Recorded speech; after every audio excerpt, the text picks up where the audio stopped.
사랑과 평화를 온전히 경험한 순간 거짓말처럼 그 모든 것이 사라졌습니다. 그것은 어떤 공격보다 고요하고 어떤 어둠보다 깊은 마지막 시험입니다.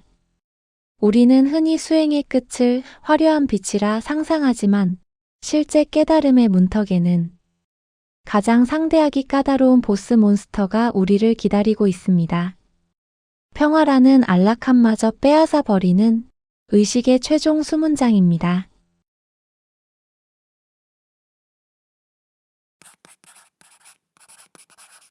데이비드 호킨스의 의식 지도에서 600은 평화의 구간입니다. 고요함, 비이원성, 삶에 대한 깊은 수용이 안정적으로 자리 잡는 단계죠. 이 구간에서 많은 수행자들은 사랑, 자비, 지복감을 충분히 경험합니다. 그래서 그 충만함 속에서 한 번쯤은 여기가 끝이라고 생각합니다. 하지만 평화가 완성되는 이 지점에서 의식은 다음 단계로 올라가는 것이 아니라 사라짐을 통과하는 문턱에 들어섭니다. 이 문턱을 지난 상태가 호킨스 지도에서 700 깨달음으로 분류되는 구간입니다. 이전 단계들은 사랑과 평화가 점점 더 커지는 방향으로 진행됩니다. 하지만 이 구간은 다릅니다. 사랑이 커지는 것도 아니고 평화가 깊어지는 것도 아닙니다. 모든 걸 비우는 과정입니다.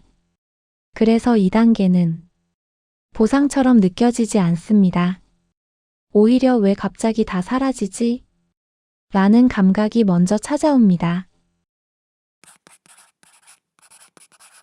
어느 순간부터 기도를 해도 반응이 없습니다. 의미가 작동하지 않습니다. 신, 목적, 신성함 모두 사라진 것처럼 느껴집니다.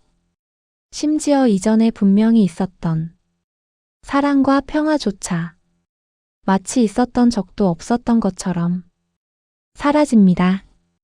비유로 설명하면 이렇습니다. 거울에 비친 아름다운 풍경을 보다가 어느 순간 거울 자체가 깨져버린 겁니다.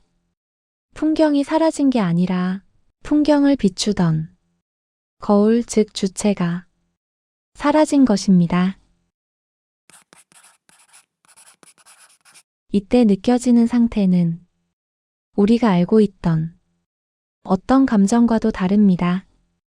깜깜한 사막 한가운데 옷 한 벌 없이 서 있는 느낌입니다. 모래바람이 온몸을 베고 붙잡을 만한 것은 아무것도 없습니다. 신이 있었는지조차 몰랐는데 없어지고 나서야 그 부재를 깨닫게 됩니다. 그 순간 오는 건 지독한, 홀로 남겨진 텅 빈 우주 같은 완전히 버려진 절대적 고독입니다. 이 시점에서 에고는 이미 거의 모두 해체되어 있습니다. 하지만 아주 미세하게 마지막 하나가 남아 있습니다. 신을 경험하는 나, 깨달음을 이해하는 나. 이 마지막 중심이 무너질 때 주관적으로는 신이 사라진 것처럼 인식됩니다. 이 공백을 지나면 중심이라는 개념 자체가 사라집니다. 사랑도 평화도 더 이상 기준이 아닙니다. 남아있는 것은 감정도 생각도 아닌 의식 그 자체입니다. 무언가를 보고 있는 느낌이 아니라 그냥 그렇게 작동하고 있는 상태에 가깝습니다. 마치 영화를 보던 관객이 사라지고 스크린만 남은 것과 같습니다. 하지만 이상하게도 영화는 여전히 상영되고 있습니다. 언젠가 이곳에 도달하게 되면 설명 없이 알아차리게 됩니다. 깨달음의 마지막은 더 큰 사랑이 아니라 더 이상 중심이 없는 상태. 신이 사라진 자리에 모든 것이 남습니다.